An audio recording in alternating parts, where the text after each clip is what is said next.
चलिए स्टूडेंट, हम लोग प्रश्नावली 3.2 के सवालों को सॉल्व करते हैं। देखिए क्वेश्चन नंबर 1 में क्या कहा जा रहा है। बताइए कि किन्हीं दो संख्याओं का योग सम होता है या विषम होता है। यदि वे दोनों अगर वह दोनों विषम संख्याएं हैं तो उनका सम क्या होगा। स्टूडेंट आप लोग समझिए, हमारे पास कोई दो संख्या है, दोनों संख्याएं विषम है। तो विषम आप लोग जानते हैं किसे कहते हैं। ऐसी संख्याएं जो दो से विभाज्य ना हो, उन संख्याओं को हम लोग विषम संख्याएं कहते हैं। ठीक है, कॉन्सेप्ट आप लोग समझिए। सबसे पहले विषम संख्या क्या होती है इसको समझ लीजिए। विषम संख्या क्या है, सम संख्या आप लोग जानते हैं, लेकिन एक बार रिवाइज कर लीजिए। विषम संख्या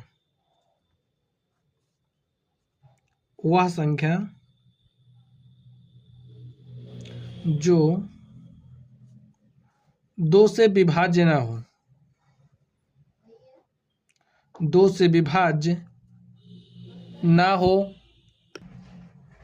क्या कहलाएगी, विषम संख्या। वह संख्या जो दो से विभाज्य ना हो विषम संख्या कहलाती। ठीक है, अब जैसे अगर हम संख्या 1 की बात करें तो संख्या 1 हमारी क्या है स्टूडेंट, एक विषम संख्या है। ठीक है, चलिए अगर हम संख्या 3 की बात करें तो ये भी हमारी क्या है, विषम है। संख्या 5 की बात करें, 7 की बात करें, 9 की बात करें, 11 की बात करें, 13 की बात करें, 15 की बात करें, तो ये सब संख्याएं यहाँ पर जो लिखी है दो से नहीं कटेंगी। ठीक है, दो से विभाजित नहीं होंगी। तो ये जो हमारी संख्याएं क्या है, विषम संख्या है। चलिए हम सम संख्या की बात कर लेते हैं।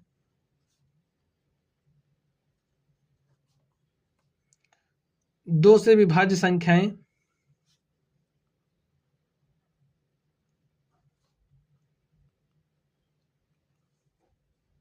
सम संख्या कहलाती है। ठीक है,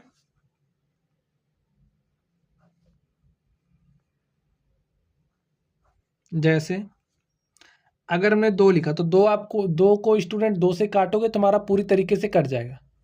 ठीक है, 4 हो गया, इसी तरीके से 6, 8, 10, 12, 14, 16, 18, 20, ऐसे ये जो हमारी संख्याएं हैं ये सम संख्या। तो सम संख्या विषम संख्या क्या होती है आप लोग समझ गए। अगर हम लोग दो विषम संख्याओं को जोड़ें, ठीक है, जैसे एक विषम संख्या 1 है, दूसरी 3 है। अगर हम 1 और 3 को जोड़े, देखिए हमारे पास क्या आ गया, 4, और ये 4 क्या है, एक सम संख्या है। समझ गए। चलिए किसी दूसरी विषम संख्या को लेते हैं। हमने एक विषम संख्या 3 ले ली, दूसरी 15 ले ली। 3 + 15, देखिए ए भी विषम है, ए भी विषम है, जोड़ने पर क्या है 18, और 18 को 2 से काटोगे तो पूरी तरीके से कट जाएगा। ठीक है, तो हमारे पास क्या आ गया, ए भी सम है, ए भी सम है। चलिए फिर से दो विषम संख्याएं लेते हैं। हमने एक संख्या 5 ले लिया, दूसरा 9 ले लिया। तो देखिए 5 9 कितना हो गया, 14, तो 14 भी क्या है, सम है। तो यहाँ से हम लोगों ने क्या समझा कि अगर हमारे पास कोई भी दो विषम संख्याएं हैं, ठीक है, कोई दो विषम संख्याएं हैं और विषम संख्याओं को हम जोड़ेंगे तो हमारे पास रिजल्ट क्या मिलेगा, सम संख्या। तो लिखिए, यदि वह दोनों विषम संख्याएं हों तब हमारा योगफल एक सम संख्या होगी। ठीक है,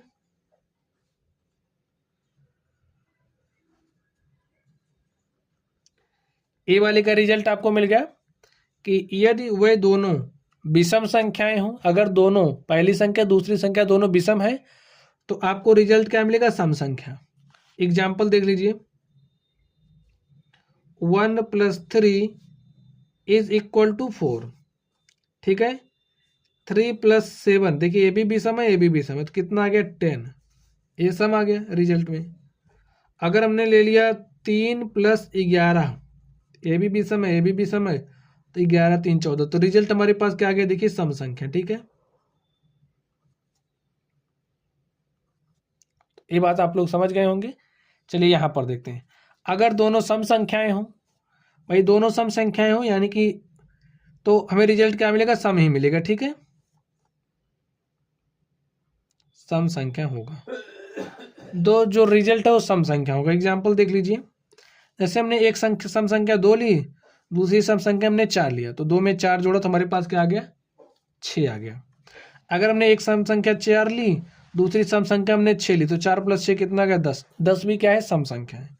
अगर हमने एक सम संख्या 6 लिया, दूसरी सम संख्या हमने 18 लिया, तो 18 6 कितना आ गया 24। ये भी देखिए क्या है, सम है। तो जब आप दो संख्याओं को जोड़ रहे हैं, दोनों विषम है, ठीक है, तो आपको सम मिलता है। अगर दोनों सम है तब भी आपको सम ही मिलता है। हाँ, अगर आपके पास दो संख्याएं हैं जिनमें से एक सम है दूसरी विषम है, तो इस केस में आपको विषम संख्या मिलेगी। इसको भी चेक कर सकते हैं। जैसे हमने एक सम लिया और दूसरा विषम ले लिया, तो देखिए हमें विषम मिलेगा। अगर एक सम और दूसरा सम है तो हमें विषम मिलता है इस केस में। तो ये भी आप लोग समझ लीजिए। चलिए हम लोग प्रश्न संख्या 2 पर चलते हैं और तो देखते हैं 2 नंबर का सोल्यूशन क्या होगा। तो इसमें देखिए स्टूडेंट क्या कहा जा रहा है, बताइए कि निम्नलिखित में कौन सा कथन सत्य है और कौन सा असत्य है। तो हमें सत्य और असत्य कथन बताने हैं। तो देखिए ए नंबर में क्या कहा जा रहा है, 3 विषम संख्याओं का योग सम होता है। हमारे पास 3 विषम संख्या है। तो देखिए ये क्या होता है क्या नहीं होता है आपको समझिए नहीं पता है, तो आप लोग एक्सपेरिमेंट करेंगे, ठीक है। अब आप 3 विषम संख्याएं लीजिए। हमने पहले एक विषम संख्या ले ली 1, दूसरी विषम संख्या 3 ले ली, तीसरी विषम संख्या हमने क्या ले ली 5। अब आप इन तीनों विषम संख्याओं को जोड़ डालिए, देखिए कितना आएगा, 5 3 8 1 9 आ गया। 9 हमारा क्या है, विषम संख्या है। जब हमने तीनों विषम संख्याएं ली, ठीक है, पहली विषम ली, दूसरी भी संख्या हमने विषम ली और तीसरी भी संख्या हमने विषम ली, तो जो हमारे पास रिजल्ट आया वो क्या आ गया, विषम आ गया। चलिए एक दो और चेक कर लेते हैं। चलिए हमने एक विषम संख्या के रूप में 3 लिया, दूसरी विषम संख्या के रूप में हमने 11 लिया और तीसरी विषम संख्या के रूप में हमने 13 लिया। इन तीनों को जोड़िए, 13 11 24 3 27 और ये 27 क्या है, विषम संख्या है। तो यहाँ से हमें क्या प्राप्त हुआ कि जब हम 3 विषम संख्याओं को जोड़ेंगे तो हमारे पास जो रिजल्ट आएगा वो क्या आएगा स्टूडेंट, एक विषम संख्या आएगी। तो यहाँ पर क्या रहा है, 3 विषम संख्याओं का योग सम होता है। तो ये जो कथन दिया है ये असत्य है, ठीक है। चलिए अगले नंबर पर चलते हैं। 2 विषम संख्याओं और एक सम संख्या का योग सम होता है। हमारे पास कोई 2 विषम संख्या है और उसमें एक सम संख्या जोड़ रहे हैं। देखिए 2 विषम संख्या और उसमें हमने एक सम संख्या जोड़ दी, तो 11 2 13 3 16, 16 क्या है, सम है। चलिए एक और ले लेते हैं। हमने एक संख्या 11 एक लिया, दूसरा हमने 13 लिया और एक सम संख्या के रूप में आप 6 ले लीजिए, तो 13 14 6 20, देखिए क्या आ गया, सम संख्या आ गया। तो यहाँ से हमें क्या मिला, हमारे पास कोई एक संख्या है जो विषम है, कोई दूसरी संख्या है जो विषम है और हमने कोई तीसरी संख्या ले ली सम। तो इस केस में रिजल्ट हमें क्या मिलता है, सम संख्या मिलती है, ठीक है। ये बात आप लोग समझ गए। चलिए यहाँ पर देखिए 2 विषम संख्या और एक सम संख्या का योग क्या होता है, सम संख्या होता है। तो ये हमारा कथन क्या है, सत्य है। चलिए आगे देखते हैं। 3 विषम संख्याओं का गुणनफल विषम होता है। अब हमारे पास 3 विषम संख्याएं हैं। क्या है, 3 विषम संख्याएं हैं और इन तीनों विषम संख्याओं का गुणनफल क्या होगा हमें बताना है। तो समझिए हमने पहली संख्या 3 ले ली, दूसरी 5 ले ली और तीसरी हमने 7 ले ली। अब देखिए क्या इनका गुणनफल क्या आता है, 7 5 35, 35 तियाँ 105 और 105 क्या है, विषम है, क्योंकि 2 से काटोगे तो नहीं कटेगा। चलिए एक और ले लेते हैं। 1 लिया, 3 लिया, 7 लिया, 7 3 21 1 21, ये भी क्या आ गया, विषम आ गया। एक और ले लेते हैं। समझिए हमने 3 लिया, गुणे 11 लिया, गुणे हमने क्या किया, 5 कर दिया। तो 11 5 55 और 55 गुणे 3 5 15 के 5 हासिल 1, 3 5 15 16, देखिए 165, ये भी क्या आ गया, विषम आ गया। अगर ये बातें आपको नहीं पता है तो आप लोग एक्सपेरिमेंट करके देख लीजिए कि क्या हो रहा है ऐसा, तब आप उत्तर दीजिए। तो हमें पता चला कि अगर हमारे पास कोई 3 संख्याएं हैं, तीनों विषम है, तो इनका गुणनफल भी विषम होता है। 3 विषम संख्याओं का गुणनफल विषम होता है। ये कथन क्या है, सत्य है। चलिए अगले नंबर पर चलते हैं। यदि किसी सम संख्या को 2 से भाग दिया जाए तो भागफल सदैव विषम होता है। तो एक कथन कैसा है बताइए, कोई विषम संख्या है, किसी सम संख्या को 2 से भाग दिया जाए, तो हमारे पास कोई सम संख्या है, सम संख्या के रूप में हमने 30 को लिया, ठीक है। और जब हम 30 को 2 से भाग दे रहे हैं, देखिए हमारे पास क्या आएगा, 2 1 के 2, एक बार गया 1 3, यहाँ पर 1 बचा 10, 2 5 10 कैंसिल हो गया। भागफल क्या आ गया बताइए, जब हमारे पास एक सम संख्या थी उस सम संख्या को हमने 2 से भाग दिया। हाँ, यदि किसी सम संख्या को 2 से भाग दिया जाए तो सम संख्या के रूप में हमारे पास 30 था, हमने 30 को 2 से भाग दिया, हमारे पास भागफल क्या है, विषम आ गया। ठीक है स्टूडेंट, और यहाँ पर देखिए भाग दिया जाए तो भागफल सदैव विषम होता है। तो ये जो हमारा कथन है क्या है, असत्य है। ठीक है, चलिए एक और लेकर के देखते हैं। किसी सम संख्या को 2 से भाग दीजिए। हमने एक सम संख्या के रूप में 24 लिया। देखिए एक कथन इस बात की पुष्टि नहीं कर पा रहा है कि हमेशा विषम ही आएगा। अभी हम और चेक करेंगे। समझिए हमारे पास 24 है, हमने 24 को 2 से भाग दिया, तो 2 बार में कितना होता है 24। डायरेक्टली ना दीजिए आप, 2 1 के 2 कैंसिल हो गया, 4 लिखिए। ठीक है, तो 2 दूनी 4। देखिए यहाँ पर तो सम आ गया, ये इस केस में विषम आया, इस केस में सम आ गया। तो इससे क्या पता चल रहा है कि अगर हमारे पास कोई भी सम संख्या है, उस सम संख्या को हम 2 से भाग दें, ठीक है, सम संख्या को 2 से भाग देंगे तो भागफल हमारे पास विषम भी हो सकता है, सम भी हो सकता है। ये जो कथन है क्या है, असत्य है। एक पर ही आपको ये नहीं मान लेना कि कथन सत्य या असत्य। ठीक है, कई बार एक्सपेरिमेंट करिए कई संख्याओं को लेकर के। सभी अभाज्य संख्याएं विषम हैं। अब कह रहा है सभी अभाज्य संख्याएं विषम हैं, तो स्टूडेंट आपको पता होना चाहिए कि अभाज्य संख्या हम कहते किसे हैं। जब तक आपको अभाज्य संख्या नहीं पता होगी तब तक आप इस प्रश्न का उत्तर कैसे दे पाएंगे। देखिए अभाज्य संख्या आप लोग समझ लीजिए किसे कहते हैं। कुछ ऐसी संख्याएं होती हैं जिनके पास 1 और स्वयं के अतिरिक्त दूसरे गुणनखंड ना हो। ठीक है, 1 और स्वयं के अतिरिक्त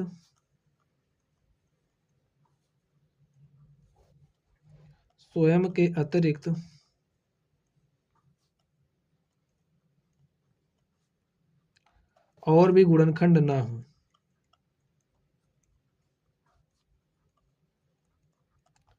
तो ऐसी संख्याएं हमारी अभाज्य संख्याएं कहलाएंगी। समझ गए भाई, जैसे कोई संख्या आपने लिया, उस संख्या का आपने गुणनखंड करना स्टार्ट किया, और जैसे ही आपने उस संख्या का गुणनखंड किया तो आपको क्या मिला कि वो जो संख्या है उसके पास 1 और वो जो संख्या थी उसके अलावा और कोई गुणनखंड है ही नहीं।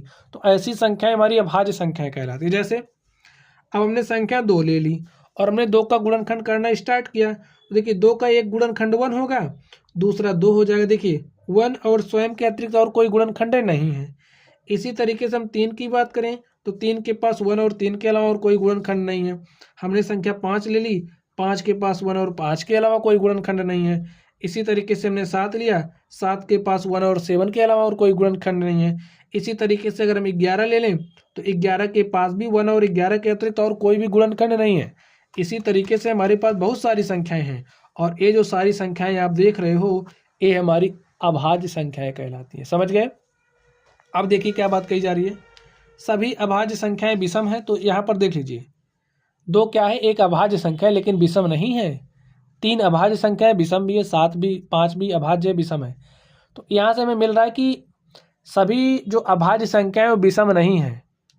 2 जो है वो एक अभाज्य संख्या है, सम भी है। ठीक है, तो लिख दीजिए कथन कैसा ही वाला, असत्य है। कारण समझ गए, क्योंकि 2 के अतिरिक्त सभी अभाज्य संख्याएं विषम होंगी, लेकिन 2 तो हमारा सम है, अभाज्य भी है। अभाज्य संख्याओं के कोई गुणनखंड नहीं होते, ये भी कथन क्या है, असत्य है। भाई 2 गुणनखंड होते हैं, एक 1 और दूसरा वह संख्या स्वयं। ठीक है, 2 अभाज्य संख्याओं का योग सदैव सम होता है। अब देखिए स्टूडेंट, 2 अभाज्य संख्याओं का योग सदैव सम होता है, ऐसी बात कही गई है। तो अब हमने समझिए ये 2 अभाज्य संख्याएं ले ली, 3 + 5, 3 + 5 तो हमारे पास सम आ गया, लेकिन 2 भी तो हमारी एक अभाज्य संख्या है।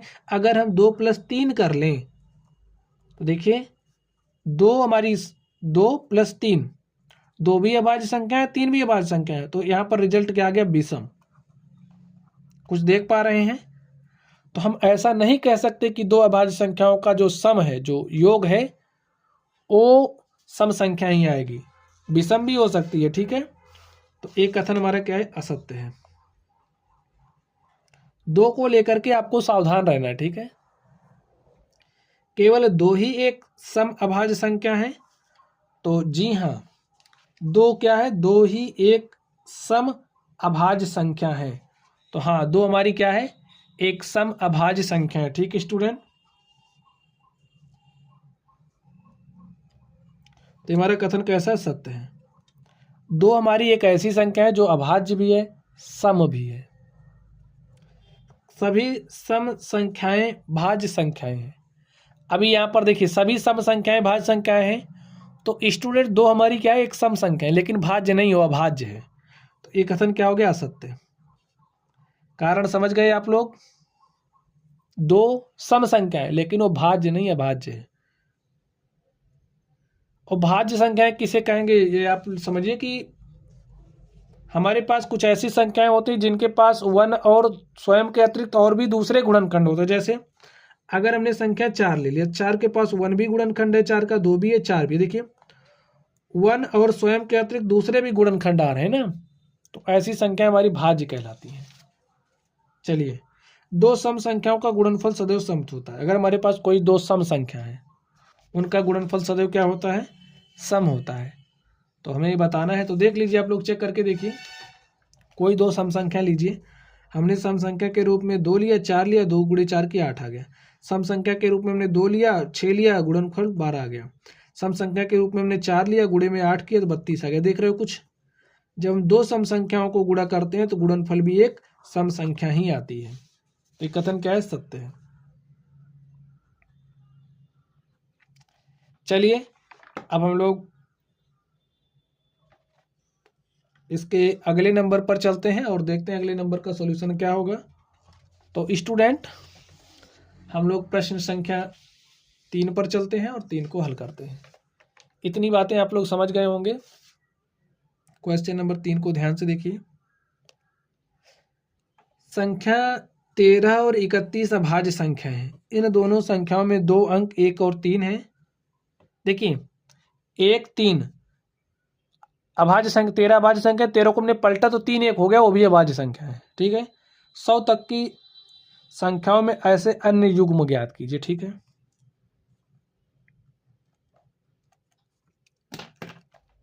देखिए जैसे 13 है ना, तो 1 3 क्या है, अभाज्य है। जब 13 का हमने पलट दिया 13 को, यानी कि इकाई को दाई, दवाई को इकाई बनाया, तो हमारे पास क्या आ गई, 31।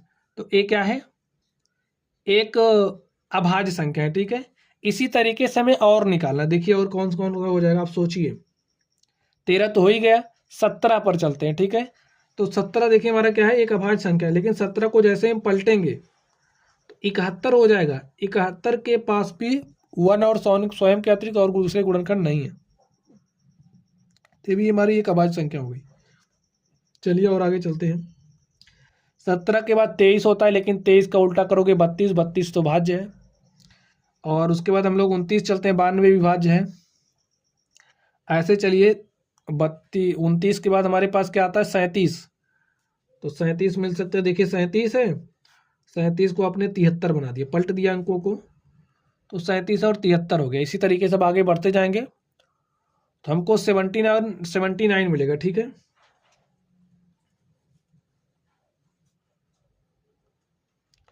और 79 को पलट देंगे, हो जाएगा 97। तो हमारे पास यही युग्म मिल गए। ठीक है, यही हमारा आंसर हो गया। चलिए हम लोग अगले नंबर पर चलते हैं और देखते हैं उसका सॉल्यूशन क्या होगा। 20 से छोटी सभी अभाज्य और भाज्य संख्याएं अलग अलग लिखी। 20 से छोटी सभी अभाज्य और भाज्य संख्याएं, 20 से छोटी स्टूडेंट, 20 से छोटी सभी भाज्य और अभाज्य संख्याएं। ठीक है, तो एक तरफ हम लोग भाज्य संख्या लिख लेते हैं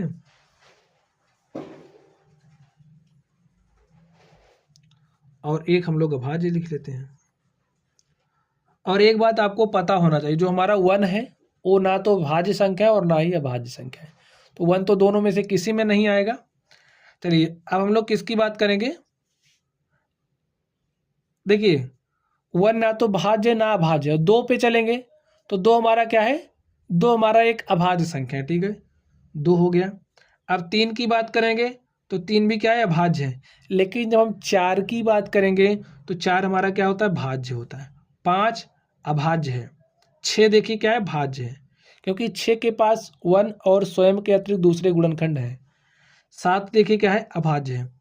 8 देखिए क्या हो जाएगा, भाज्य। 9, अब 9 के पास भी 1 और स्वयं के अतिरिक्त दूसरे गुणनखंड है, इसका गुणनखंड 3 भी हो सकता है, तो 9 हमारा भाज्य हो गया। अब 9 के बाद 10 पर चलेंगे, ठीक है, और 10 के बाद देखिए क्या हो जाएगा, 11 अभाज्य हो जाएगा। 12 हमारा क्या है, भाज्य है।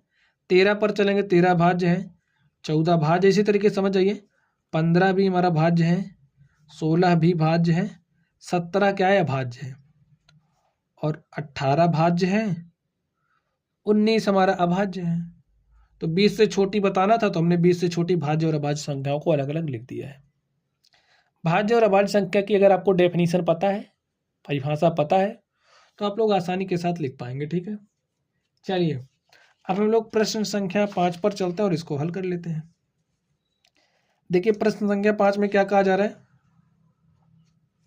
1 और 10 के बीच में सबसे बड़ी अभाज्य संख्या लिखिए। 1 और 10 के बीच में सबसे बड़ी अभाज्य संख्या, ठीक है।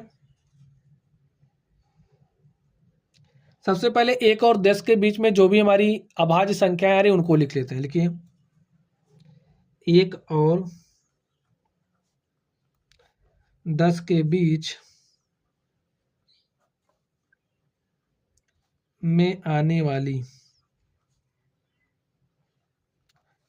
सभी अभाज्य संख्याएं,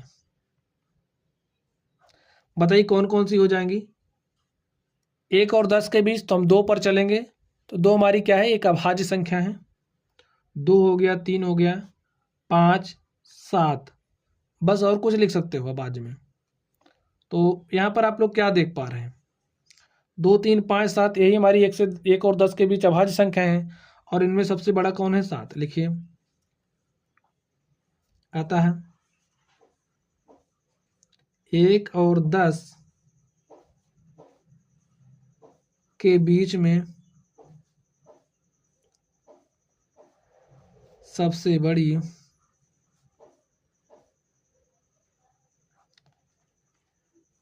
अभाज्य संख्या 7 है, ठीक है। चलिए अब हम लोग अगले नंबर पर चलते हैं और देखते हैं अगले नंबर का सलूशन क्या होगा। तो स्टूडेंट आप लोग प्रश्न संख्या 6 को ध्यान से देखिए। यहाँ पर क्या कहा जा रहा है,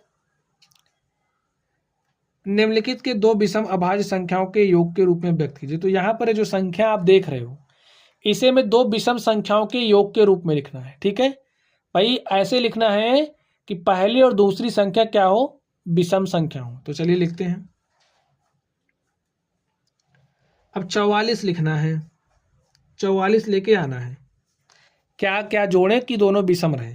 हमें दिख रहा है कि अगर 3 जोड़ें किसमें, 41 में, 3 भी विषम है, 41 भी विषम है, सम आ गया 44। आप दूसरा भी अगर हो तो लिख सकते हैं। चलिए 36 लिखना है। तो हमें दिख रहा कि जो हमारा 31 होता है, ठीक है, 31 वो क्या है, अभाज्य है, और 5 भी अभाज्य है। तो हमारे पास रिजल्ट क्या आ गया, 36। देखिए लिख दिया ना 31 + 5 के रूप में 36 को। इसी तरीके से 24 को आप कैसे लिख सकते हो, 19, 5, 24, ठीक है। 19 भी विषम, 19 भी अभाज्य है और 5 भी अभाज्य है। तो लिखिए 24 को क्या लिख सकते हैं, 19 + 5, और बच रहा 18। तो 18 को क्या लिख सकते हैं, 5 + 13। देखिए ये भी अभाज्य है, ये भी अभाज्य है, तो लिख दिया हमने। चलिए अब हम लोग अगले नंबर पर चलते हैं और देखते हैं अगला नंबर क्या है। प्रश्न संख्या स्टूडेंट 7, इसमें कहा जा रहा है अभाज्य संख्याओं के ऐसे 3 युग्म लिखिए जिनका अंतर 2 हो। ऐसे 3 युग्म लिखने हैं जिनका अंतर 2, ठीक है। अभाज्य संख्याओं के ऐसे युग्म लिखने हैं जिनका अंतर 2 हो। अगर हम 2 और 3 को लें तो इनके बीच में अंतर 1 ही 1 का है, तो नहीं लिख सकते। अगर हम 3 और 5 का ले लें, ठीक है, 3 और 5 ये हमारा पहला युग्म होगा। देखिए 5 में से 3 घटाओगे 2, इन दोनों के बीच में 2 का अंतर है, तो हमारा 3 और 5 एक युग्म हो सकता है। दूसरा युग्म देखिए 5 हो 3 5 हो गया। अगर हम 5 और 7 का ले लें तो ये दोनों भी संख्याएं क्या है, अभाज्य, और इनके बीच में जो अंतर है वो कितना है, 2 का, तो 5 और 7 भी हो गया। चलिए तीसरा ले लेते हैं स्टूडेंट। तीसरा हमको दिख रहा है 11 और 13 का, इन दोनों के बीच अंतर लेंगे तो आपको 2 ही मिलेगा, ठीक है। तो ये हमारा 7वें नंबर का सॉल्यूशन हो गया। चलिए 8वें नंबर पर चलते हैं। निम्नलिखित में से कौन सी संख्याएं अभाज्य संख्या है। तो यहाँ पर देखिए मैं कुछ संख्याएं दी गई हैं, हमें बताना है कि इनमें से कौन सी संख्या अभाज्य है। स्टूडेंट अभाज्य संख्या की परिभाषा आप लोग फिर से एक बार समझ लीजिए। ऐसी संख्याएं जिसमें 1 और स्वयं के अतिरिक्त और कोई गुणनखंड ना हो जिसके पास, ठीक है। अगर हम 23 को लिखना चाहें तो 23 का एक गुणनखंड 1 होगा, और इसके अतिरिक्त आप 23 के अलावा कुछ पा ही नहीं सकते, ठीक है। तो 1 और 23, तो सिर्फ और सिर्फ 1 और स्वयं संख्या इसका एक गुणनखंड है, इसलिए यहाँ पर 23 संख्या क्या है, एक अभाज्य संख्या है। चलिए 51 के आप गुणनखंड लिखिए, एक तो लिख ही ले जाएंगे, और अगर आप 3 से काटोगे तो 3 1 के 3, 2 5, 3 7 21, 3 20 का एक गुणनखंड हो गया। और 3 के अलावा आप किससे काट सकते हो, 17 से, ठीक है। और 51 स्वयं, देखिए कितने सारे गुणनखंड हो गए इसके पास। तो ए हमारी अभाज्य संख्या नहीं है, ठीक है, ए हमारी अभाज्य नहीं है। चलिए 37 है। अब 37 को आप किससे काट पाओगे बताइए, 1 और 37 स्वयं से ही कटेगा, इसलिए 37 हमारा क्या है, अभाज्य है। 26 है, तो आपको पता है 26 1 से तो कट ही जाएगा, 2 से भी कटेगा, और 26 को आप काट पाओगे किससे, 13 से, 26 स्वयं से कटेगा, तो ये भी हमारी क्या है, ए भाज्य है, ठीक है, अभाज्य नहीं है। तो अभाज्य हमें कौन कौन मिला, 23 और 37, ठीक है। लिखिए 23 और 37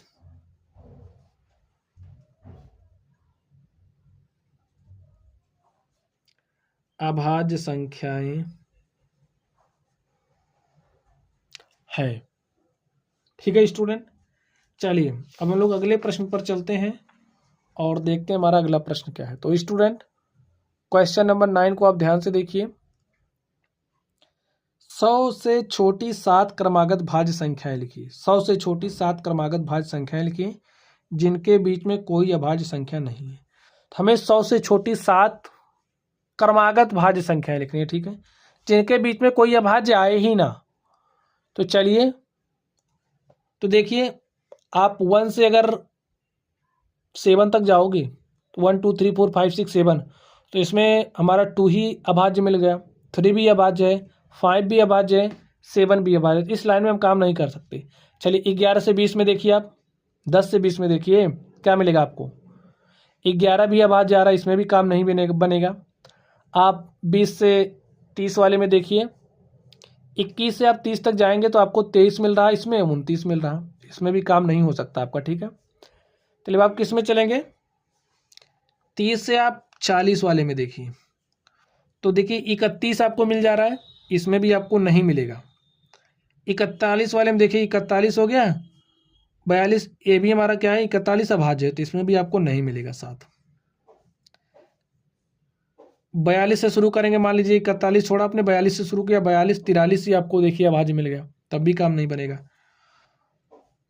50 से 60 में देखिए तो आपको 53 मिल रहा है और 59 मिल रहा है अभाज्य, इसमें भी काम नहीं बनेगा।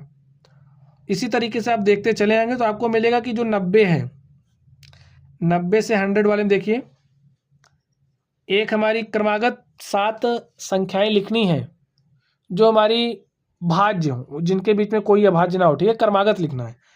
तो देखिए 90 हमारा क्या है, एक भाज्य संख्या है। 91, 13 7 91 करोगे तो 1 और 91 के अतिरिक्त और भी गुणनखंड मिल रहा है, तो 91 हमारी क्या हो गई, भाज्य होगी। 92 भी भाज्य है। 93 देखिए क्या भाज्य है, तो स्टूडेंट 93 देखिए क्या हमारी क्या लिखना है, भाज्य संख्याएं लिखना है। 93 किससे कटेगा? 31 या 93, ठीक है, 31 से कट जाएगा तो 93 हमारी क्या है? एक भाज्य संख्या हो गई। 94 भी हमारा कट जाएगा, किससे कटेगा? 47 से, ठीक है, 94 हो गया। 95, 19 बचे 95 होता ही है। 96, 48 दूनी 96 हो जाएगा। 1 2 3 4 5 6 7 हो गया, ठीक है। तो लिख दीजिए, आता है 100 से छोटी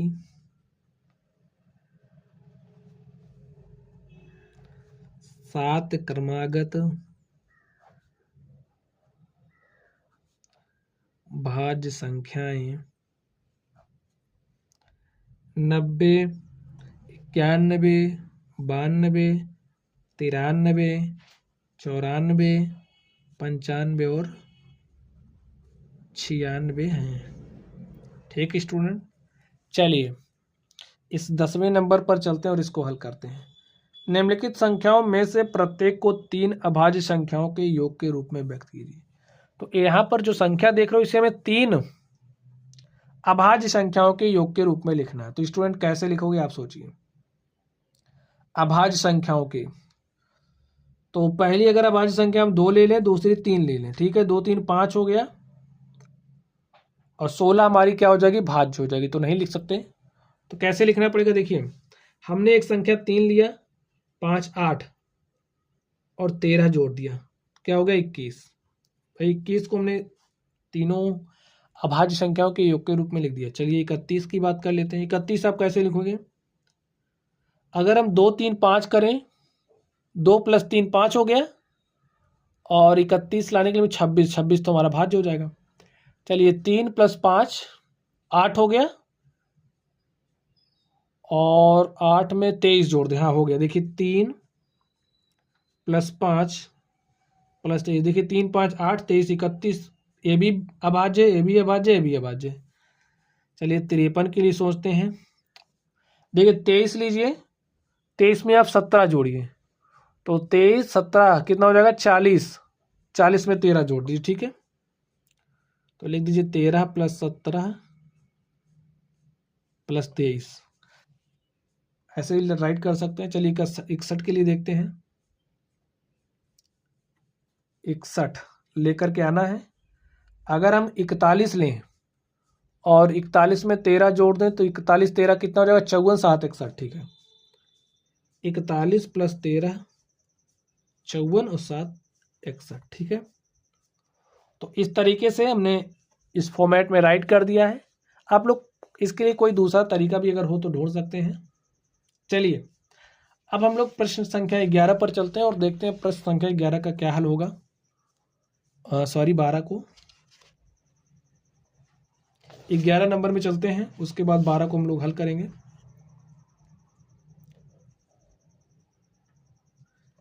बीस से छोटी अभाज्य संख्याओं के ऐसे 5 युग्म लिखिए जिनका योग 5 से विभाज्य हो। 20 से छोटी है, जैसे यहाँ पर दिया 3 + 7 10 क्या है? 5 से विभाज्य है। अभाज्य संख्याओं के ऐसे 5 युग्म लिखने हैं। चलिए देखते हैं क्या क्या हो जाएगा। अगर हम क्या करें, देखिए 20 से छोटी अभाज्य संख्याओं के ऐसे 5 युग्म लिखिए जिनका योग 5 से विभाज्य हो। तो देखिए स्टूडेंट, अगर हम पहली अभाज्य संख्या 2 ले लें, दूसरी अभाज्य संख्या 3 ले लें, 2 3 हमारे पास कितना आ गया? 5। रिजल्ट आया 5 और जब हमने 5 को 5 से काटा, देखिए कट गया ना। चलिए आगे देखते हैं हम लोग। अब अगर हम ले लें कितना, हमने 2 ले लिया, ठीक है, 2 में 5 जोड़ेंगे 7 नहीं कटेगा। अब आप क्या जोड़िए इसमें, अगर हम 13 जोड़ दें, देखिए 2 + 13 आ गया 15 और 15 को 5 से काटा, आ गया 3, कट गया पूरी तरीके से। चलिए अब हम अगर 3 ले लें, 3 हमारी क्या एक अभाज्य संख्या है, हमने एक 7 ले लिया, तो 3 7 कितना हो गया? 10 और 10 को हमने 5 से काटा तो भी ये कट गया, ठीक है। चलिए और क्या ले सकते हैं, हम 7 लिए, 7 में 13 जोड़िए, हो गया 20, 20 को 5 से काटा तो कट गया। तो चलिए स्टूडेंट हम लोग अगले युग्म को लिखते हैं। देखिए हमारे पास क्या हो जाएगा 11, ठीक है। 11 हमारी क्या है, एक अभाज्य संख्या है, और इसमें अगर हम 19 जोड़ दें तो 19 एक 20 10 कितना हो गया 30, और अगर हम 30 को डिवाइड करें 5 से, देखिए कट जा रहा ना, कितना आ गया 6। तो हमारा एक युग्म क्या हो गया 11 19, ठीक है। तो हमें 5 युग्म लिखने थे, हमने 5 युग्म राइट कर दिया है। चलिए अब हम लोग अगले नंबर पर चलते हैं और देखते हैं उसका सॉल्यूशन क्या होगा। तो स्टूडेंट आप लोग क्वेश्चन नंबर 12 को ध्यान से देखिए। इसमें क्या कहा जा रहा है, निम्न में रिक्त स्थानों को भरिए। अब तो अगर आप लोगों ने प्रश्नावली को ढंग से समझा होगा तो इनको आप आराम से कर ले जाएंगे। वह संख्या जिसके केवल 2 गुणनखंड हो, ऐसी संख्या जिसके पास केवल 2 गुणनखंड हो। अब 2 गुणनखंड कौन कौन से हो सकते हैं, या तो 1 होगा या तो वह संख्या स्वयं होगी, तभी तो उसके पास 2 ही गुणनखंड होंगे। तो ऐसी संख्या हमारी कौन सी संख्या कहलाएंगी, अभाज्य संख्या, ठीक है। ऐसी संख्या जिसके पास 2 गुणनखंड हैं तो वो संख्या हमारी क्या कहलाएगी, अभाज्य संख्या। वह संख्या जिसके 2 से अधिक गुणनखंड हो एक भाज्य संख्या कहलाती है, ठीक है। अगर 2 से अधिक गुणनखंड हो रहे हैं तो भाज्य कहलाएगी। एक ना तो भाज्य है और ना ही अभाज्य है, ठीक स्टूडेंट। चलिए सबसे छोटी अभाज्य संख्या, सबसे छोटी अभाज्य संख्या की बात कही जा रही है, ठीक है। तो हमारी क्या हो जाएगी 2, क्योंकि अभाज्य संख्या की शुरुआत कहाँ से होती है, 2 से। 2 3 5 7 ये हमारी क्या है, अभाज्य संख्या है। तो सबसे छोटी कौन है, 2 ही है। सबसे छोटी भाज्य संख्या देखिए 2 अभाज्य हो गई, 3 भी अभाज्य हो गई। अब 3 के बाद कौन सी संख्या आएगी, 4। तो 4 हमारी क्या है, सबसे छोटी भाज्य संख्या है। सबसे छोटी सम संख्या, तो सम संख्या देखिए कौन कौन सी होती है, 2 4 6 8 10 12 14 हमारी सम संख्याएं होती हैं। सबसे छोटा कौन है, 2। तो सबसे छोटी सम संख्या कौन सी होती है, 2। और इस तरीके से जो हमारी प्रश्नावली थी, हमने इस प्रश्नावली के सारे सवालों को हल कर लिया है। तो चलिए स्टूडेंट्स आप लोग पढ़ते रहिए। अगर आप लोगों को कोई भी डाउट हो तो कमेंट बॉक्स में कमेंट करना। वीडियो पसंद आए तो लाइक कीजिएगा, चैनल पर नए हो तो चैनल को सब्सक्राइब कीजिएगा। चलिए आप लोग पढ़ते रहिए। Thank you.